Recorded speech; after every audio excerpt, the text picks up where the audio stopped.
Пособие, как делать костер для всех новичков.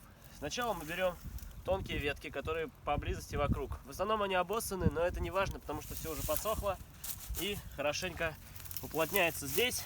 Все это быстро разжигается по первой стадии. На второй стадии нам нужны ветки. Ты не снимаешь, да? Потом прикол будет. На второй стадии нам нужны ветки средней тяжести, которые будут подхвачены огнем, подхвачены после того, как мы разожгем наш первый пласт. Бумага не нужна, бумага для новичков. Сегодня нам нужно только мое профессиональное умение и навыки выживания. Затем на этот пласт подкидываются более суровые ветки, более суровые, но это все-таки лучше делать чуть позже, когда костер разожжется, потому что до этого у вас не будет поступать кислород туда, а огню, как вы знаете, нужен кислород. Это по химии, я думаю, все проходили еще в 8 классе, давно это было, еще тогда, помните, когда в школе. Далее самый важный элемент — коробочка спичек «Красная цена».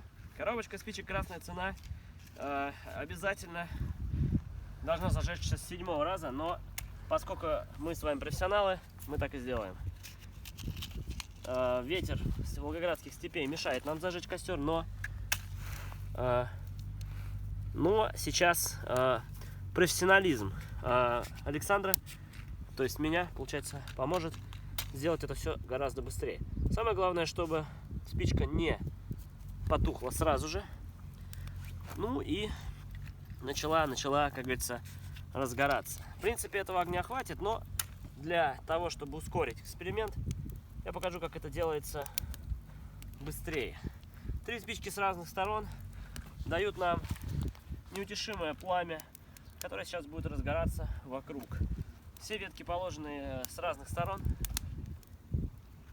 Сейчас будут постепенно. И вот он тот самый момент, когда нам нужно взять наши остальные ветки, поломать их на маленькие кусочки, и они должны подхватывать огонь. Как вы знаете, самый горячий огонь вот на этом уровне, поэтому сейчас тот самый момент, когда надо все это поджечь, сюда вот положить, и маленькие ветки будут сейчас разгораться и давать нам наш костер. Сосиски по скидке из 5-очки готовы.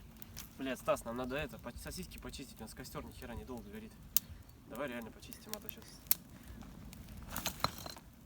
Упс. Оп.